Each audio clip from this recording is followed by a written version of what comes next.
Assalamualaikum, salam sejahtera. Saya Nazri Kahar. Ini Agenda Awani. Sudah memasuki program ataupun kabinet sudah pun dibentuk dan tidak lama lagi kerajaan akan melaksanakan undi percaya kepada Perdana Menteri pada 19 hari bulan Disember, dan pastinya ia akan memberikan keabsahan penuh jika Datuk Seri Anwar Ibrahim mendapat majoriti di kalangan ahli-ahli parlimen. Dan kita nak lihat juga bagaimana perjalanan kerajaan yang dibentuk ini. Adakah yang dikatakan kerajaan perpaduan ataupun kerajaan campuran ini akan lestari sifatnya, akan terus bertahan selama lima tahun, satu penggal, kerana dokongan yang agak memberangsangkan ataupun agak padu di kalangan parti yang mendukung Datuk Seri Anwar Ibrahim selain daripada Pakatan Harapan. Di situ ada Barisan Nasional, ada JPS, ada GRS dan juga di kalangan parti dari Sabah dan juga Bebas. Jadi untuk melihat perkara ini dan bagaimana akta yang sudah pun dikuatkuasakan, iaitu Akta Lompat Parti, membolehkan kerajaan ini dibentuk, dan jika ia tidak dilaksanakan dalam pilihan raya umum ke-15 hari itu, mungkin kita akan melihat senario hang parlimen ini mungkin berlanjutan ataupun bagaimana sifatnya. Jadi di studio saya bersama yang berbahagia Datuk Seri Wan Junaidi Tunku Jaafar, mantan ahli Parlimen Santubong dan juga mantan Menteri di Jabatan Perdana Menteri untuk Undang-Undang dan juga Parlimen. Jadi soalan pertama saya, Datuk Seri, sebelum pembentukan kerajaan dan juga pemilihan Datuk Seri Anwar Ibrahim pun kita sudah berbincang panjang lebar apa yang terkandung dalam perlembagaan, apa yang dimaksudkan Akta Anti Lompat Parti dan hal-hal berkaitan dengan transformasi parlimen. Tetapi dengan semua yang sudah pun selesai, nampaknya bergerak ke hadapan, apa yang Datuk Seri boleh simpulkan dengan pelaksanaan Akta Anti Lompat Parti dan juga senario yang sudah pun kita lalui dan selesai, iaitu hang parlimen dan juga pembentukan kerajaan ini? Yang mana satu nak didahulukan? Mana-mana pun boleh. Okey, terima kasihlah menjemput saya datang ke Awan ni, walaupun dah jadi orang pencen. Alhamdulillah, selepas 32 tahun menjadi ahli parlimen. 32 tahun. Lama betul. Berterusan. Hanya memang tak ada break lah. Saya 32 tahun jadi ahli parlimen, dan hari ini dipanggil yang berbahagia tu. Yang berbahagia. Lain sikit. Pelik sikit. Pelik sikit punya dia. Tapi tak apalah. Itu adalah pilihan saya sendiri dan tidak ada atas apa-apa tekanan sesiapa. Alhamdulillah, saya sekarang ada relax sikit, boleh pergi ke KLCC, pergi kedai buku, pergi kedai buku. Allah, semua boleh buat. Boleh buat lah. Saya pergi ke Dolly Dim Sum. Wah, sedap tu. Pandu sendiri, mana tempat yang tahu pandu sendiri, pandu di Kuala Lumpur lah. Tapi mana tempat yang tak tahu pandu sendiri tu nak cari kawan Grab mungkin lah. Ya. Jadi okey, kita bermula dengan berhubung dengan ini apa dikatakan Undang-Undang Anti Lompat Parti ni. Undang-Undang Anti Lompat Parti ni sebenarnya telah memberi kesan positif ya. Kalau kita balik kepada senario pada tahun 2018, yang mana ahli-ahli parlimen secara bebas boleh berpindah daripada satu parti ke satu parti atas sebab-sebab tersendiri dengan tidak ada persetujuan atau kepahaman mana-mana parti dia. Jadi dia boleh keluar. Dan kita mengetahui bahawa pada ketika itu ada 39 orang ahli parlimen kalau tak salah yang dikatakan telah keluar daripada parti dan melompat ke parti lain. Jadi dalam keadaan demikian, maka dia telah mendatangkan sedikit sebanyak kestabilan politik di negara ini. Jadi itulah kita makanya membuat satu inisiatif yang drastik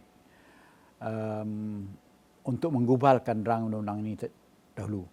Jadi pada peringkat awal kalau kita lihat, ramai sokongan untuk mengolahkan satu undang-undang dikatakan recall, iaitu undang-undang yang membolehkan rakyat untuk memanggilkan ahli-ahli dia untuk balik untuk pilihan raya semula di kawasan dia. Tetapi Malaysia telah membuat kajian secara terperinci undang-undang yang di England, di India, di Singapura dan juga di New Zealand pelaksanaannya. Maka kita membuat keputusan daripada awal lagi apabila saya menjadi Menteri Undang-Undang, saya buat keputusan lagi bahawa kita kena terus kepada undang-undang apa dikatakan sekarang nanti lompat parti ataupun menghalangkan ahli parlimen berpindah parti. Jadi dalam keadaan semikian kita tidak lagi melibatkan rakyat ya sebagaimana yang dicadangkan oleh beberapa pihak termasuk Menteri Undang-Undang yang ada sekarang ini dahulunya. Maka dengan itu maka kita telah proses 2-3 kali perubahan, bahkan rang undang yang saya buat awal tu lebih ketat lagi. Ya. Dia bermodalkan apa yang kita kata belajar daripada apa yang kelemahan didapati di England. Dan kita bermodal terus kepada yang dibuat di di Singapura, yang mana barang siapa yang terkeluar daripada parti oleh kena dipecat. Ya. Oleh kena dipecat, dengan sendirinya dia juga akan kehilangan keahlian dia sebagai wakil rakyat.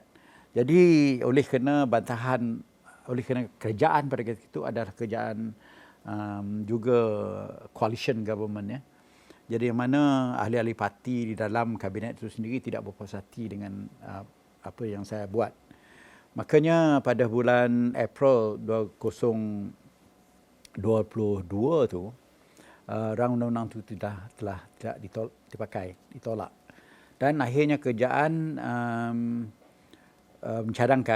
kabinet mencadangkan supaya dipindah saja perkara 10 untuk membolehkan penggubalan satu rang undang-undang di luar perlembagaan lompat parti. Undang-undang dipanggil lompat parti.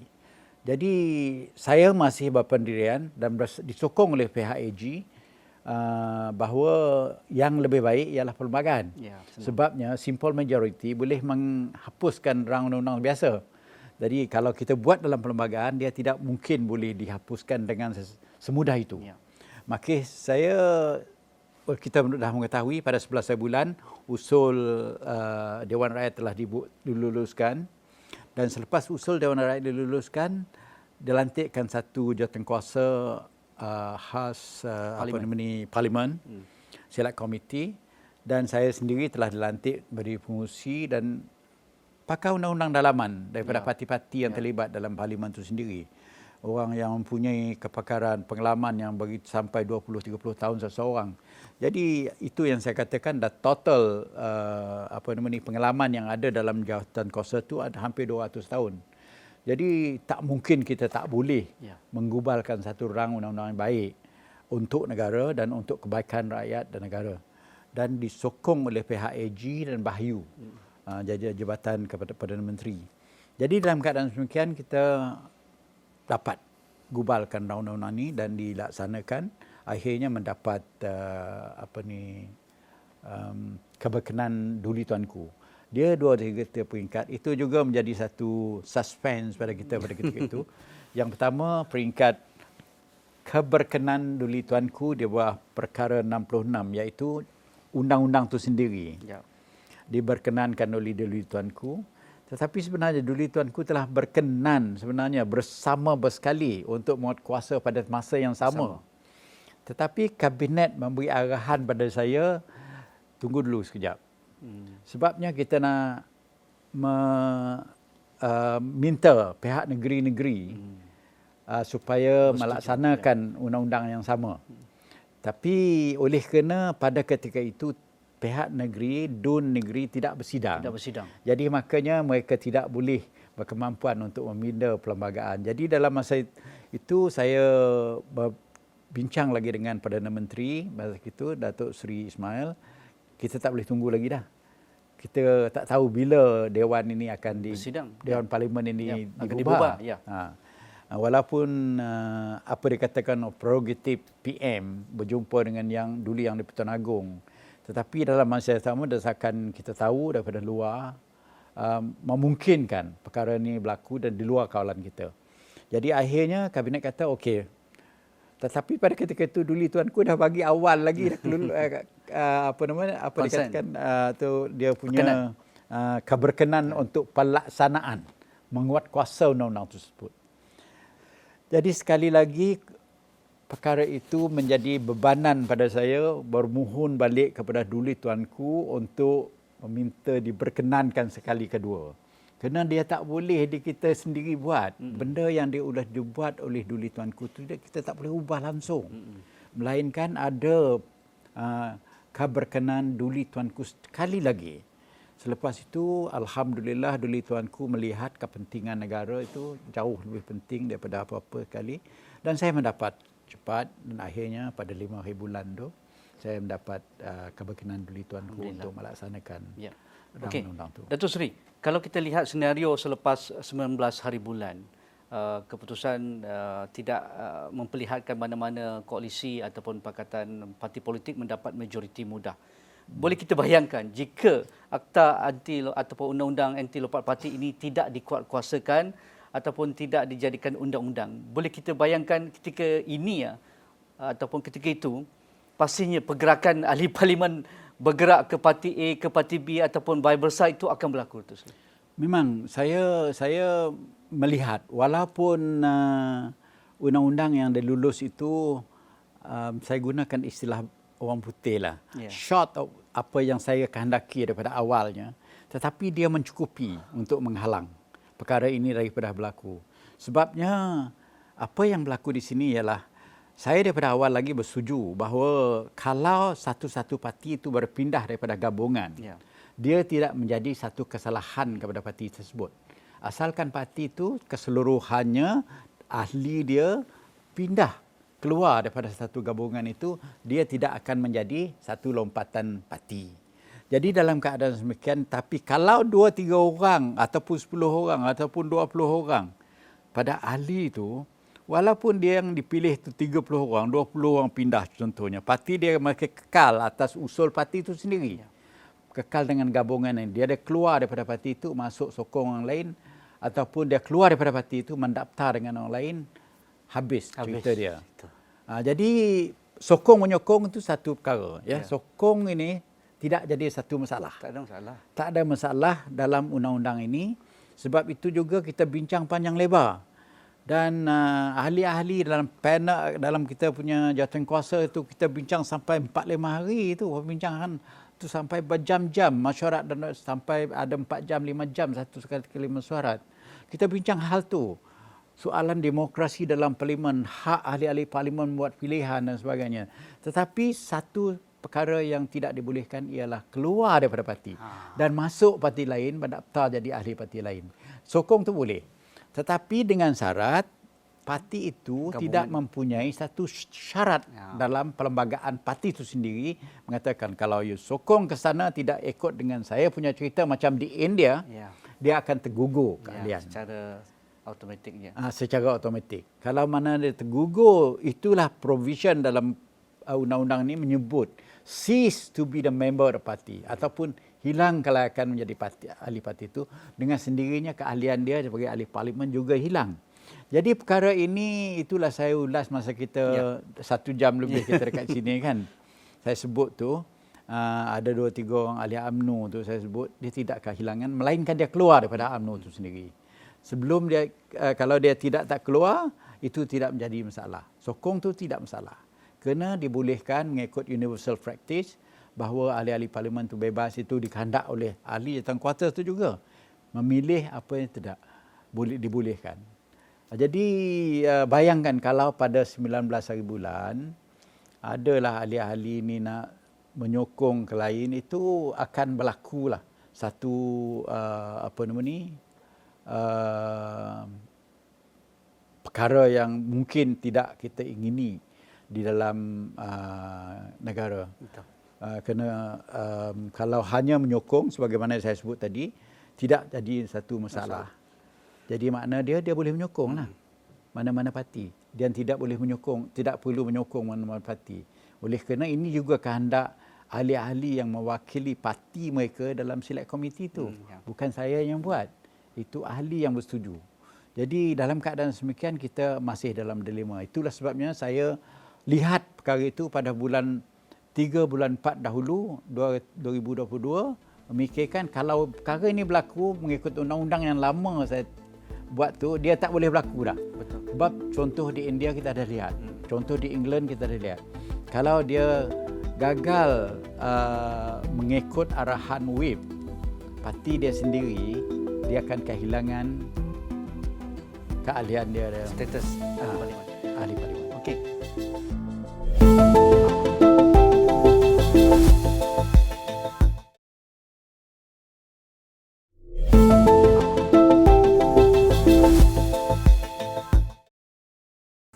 Dr. Sri, apa pun nama kerajaan ini menjadi perdebatan juga, sama ada dikatakan kerajaan perpaduan ataupun kerajaan campuran yang mendukung Perdana Menteri ke-10 Datuk Seri Anwar Ibrahim, dan sejurus selepas pelantikan beliau Datuk Seri Anwar Ibrahim menetapkan 19 hari bulan sebagai sesi parlimen untuk menentukan keabsahan beliau, iaitu undi percaya kepada Perdana Menteri. Jadi apa yang akan kita lihat di parlimen dalam sesi ini? Apa keutamaan? Adakah jika berlaku undi percaya kepada Perdana Menteri seperti mana yang sudah pun kita lihat sekarang, iaitu melebihi 112 ahli parlimen dengan gabungan-gabungan itu, mungkin itu tak ada masalah. Tetapi kemungkinan ada senario-senario lain. Mungkin ada pandangan Datuk Seri? Biar saya cerita hal undi pengabsahan ni dululah. Mengikut sistem perundangan kita, kerana dalam parlimen kita hanya digovern oleh beberapa perkara, ya, iaitu Perlembagaan Malaysia, Peraturan Dewan, dan satu lagi ialah amalan-amalan yang telah kita Lakukan buat. sebelum ini. Ya. Yang ketiga ialah ada satu buku saya bawa tadi. Ni buku kecil ni. Saya suka tunjuk ni. Law Dia Malaysia. kecil sangat. Ya, kecil sangat. Undang-undang ni tak ada juga. Jadi undang-undang yang govern parlimen kita ialah tiga ni. Yang ini, Standing Order dan Perlembagaan Malaysia.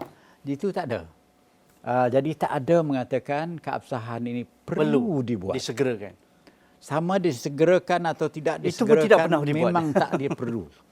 Jadi ini boleh diimbas saja. Saya sebut dalam tu sebab dalam penulisan buku saya kata diimbaskan saja di bawah perkara 43/3 dan 43/4 Perlembagaan Persekutuan Malaysia, iaitu berhubung dengan sokongan majoriti kepada Perdana Menteri.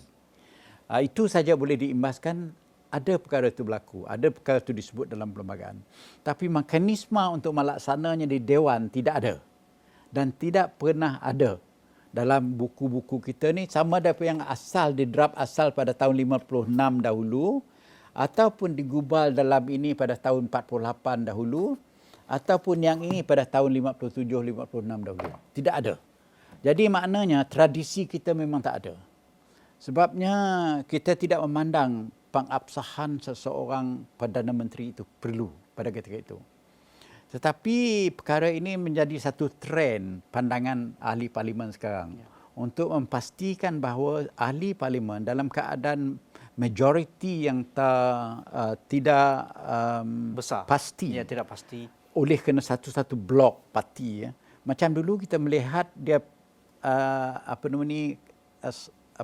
jelas, ya, sangat 2/3. jelas. Ini kita ada Barisan Nasional, iaitu pemengkang di sebelah jelas. sana. Jadi jelas. Dan lepas itu evolusi apabila berlakunya pada tahun 98, PKR bangkit dan ada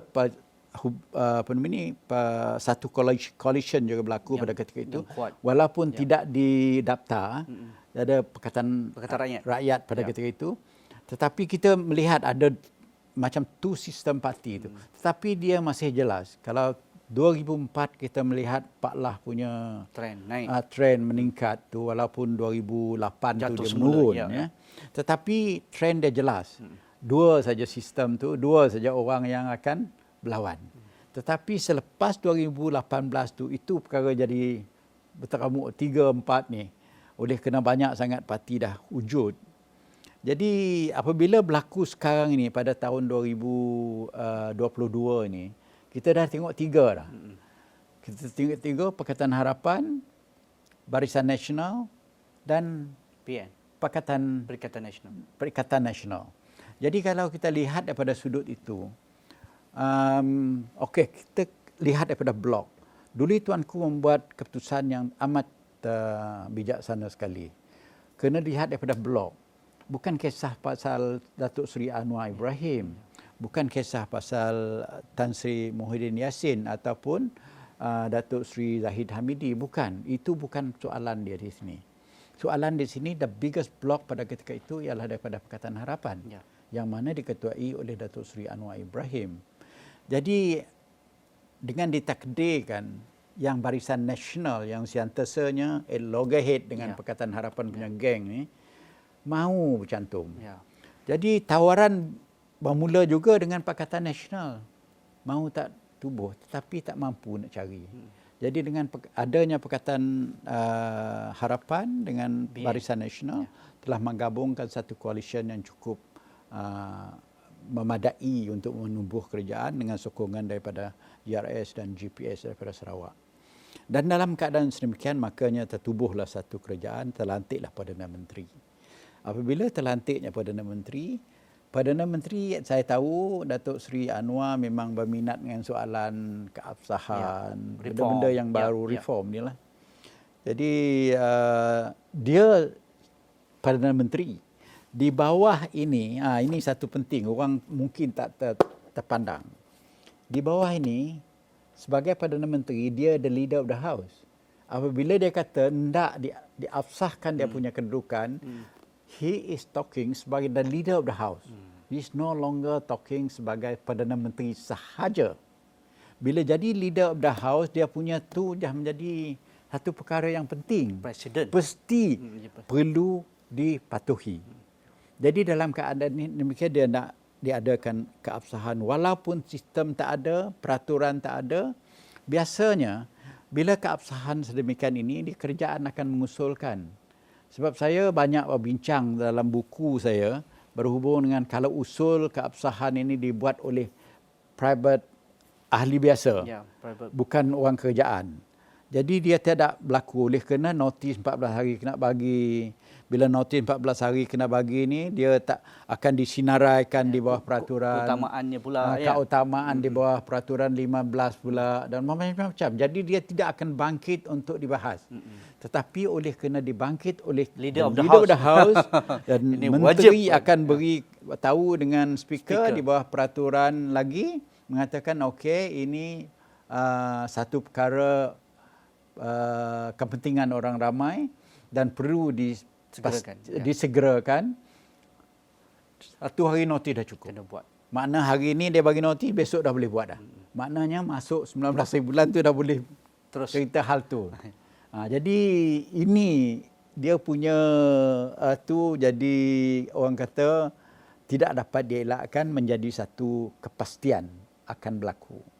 Tetapi itulah daripada sudut senario sokongan tu, Pakatan Harapan dan Barisan Nasional mesti memastikan kalau dapat semua ahli-ahli parlimen tu masuk dalam 2-3 bas, pergi parlimen secara praktikal lah. Supaya jangan ada orang langgar kereta kan. Jadi kalau ada lori langgar bas, langgar kereta dia orang dekat tepi jalan tu, tinggal seorang dua orang.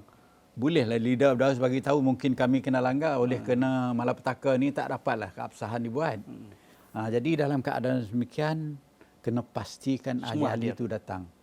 Yang satunya lagi, keabsahan ini dia beza dengan kalau dulu kita selalu dengar orang potong gaji kan. Nak potong gaji. Kalau potong gaji tu bahas sampai 1 jam 2 jam dalam dewan. Bila nak undi nanti dia kata, speaker akan kata siapa yang setuju kata setuju, tak setuju kata tak setuju. Boleh dibuat macam tu. Absahan tak boleh. Kena undi. Keabsahan speaker terus direct. Mesti diundikan. Dia terus minta dibelah bagi. Bunyikan loceng, dibelah bagi. Sebab dia bukan melawan jumlah yang ada di dalam.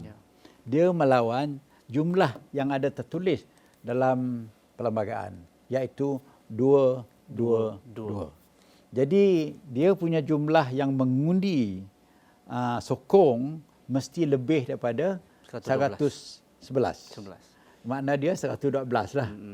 112 sokong baru dia keabsahan tu jelas. Dia buktikan. Walaupun orang tak ramai datang, ada orang mungkin tak datang, tak nak dengar ni mampu. Kalau ada orang fikir macam tu lah. Tak, dia mengundi bukan sebab jumlah. Dia mengundi sebab majoriti dalam dewan tu. Makna dia mengundi lawan dengan perlembagaan. Kalau dia dapat 112 baru keabsahan tu sah lah dia mendapat sokongan majoriti berlandaskan perlembagaan 40 dan 43 itu sendiri. Okey. Menarik. Datuk Seri kena datang lagi sebelum 19 bulan. Kita nak tahu senario-senario yang mungkin terjadi dan juga apa implikasi undang-undang dan apa implikasi dari sudut perlembagaan jika ada ahli parlimen tidak menyokong, jika mereka tidak hadir, tak ikut whip mereka dan sebagainya, apa status ahli parlimen yang membuat tindakan demikian. Tapi tak apa, kita simpan soalan tu. Terima kasih Datuk Seri Wan Junaidi Tunku Jaafar, mantan ahli parlimen Santubong dan juga mantan menteri di Jabatan Perdana Menteri untuk Undang-Undang dan juga Parlimen. Sekian saja bersama saya Nazri Kahar. InsyaAllah kita jumpa lagi. Assalamualaikum.